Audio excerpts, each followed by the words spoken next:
মহাবিশ্বের সবচেয়ে বড় ব্ল্যাক হোলটি আসলে দেখতে কেমন? আর বড় ব্ল্যাক হোলটার চেহারা হবে অনেকটা অজগর সাপের মতো। এখন পর্যন্ত পাওয়া সবচেয়ে বড় ব্ল্যাক হোলের নাম টন 618। এটির ইভেন্ট হারাইজনের ব্যাস পুরো সৌরজগতের ব্যাসের চেয়েও বেশি। কিন্তু ব্ল্যাক হোল থেকে আলো বের হতে পারে না।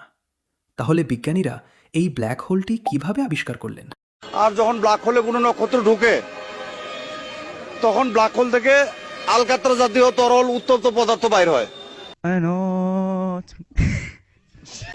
আর যে নক্ষত্রটা ব্ল্যাক হোলের মুখের দিকে যায় সেই নক্ষত্র থেকে আলো যখন ওই আলকাত্রায় পড়ে সে আলো বিকিরণটা আমরা দেখতে পারি।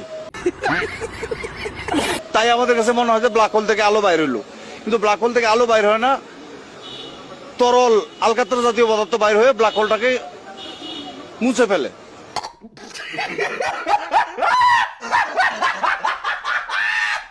আসলে ব্ল্যাক হোলের চারপাশে বিভিন্ন মহাজাগতিক বস্তু প্রচণ্ড গতিতে ঘুরতে থাকে। ফলে ওই স্থানে প্রচুর তাপ ও আলো উৎপন্ন হয়। বিজ্ঞানীরা মূলত সেই আলো দেখেই ব্ল্যাক হোল শনাক্ত করেন। কন্টেন্ট ভালো লাগলে কসমোটেলের সাথে যুক্ত থাকুন।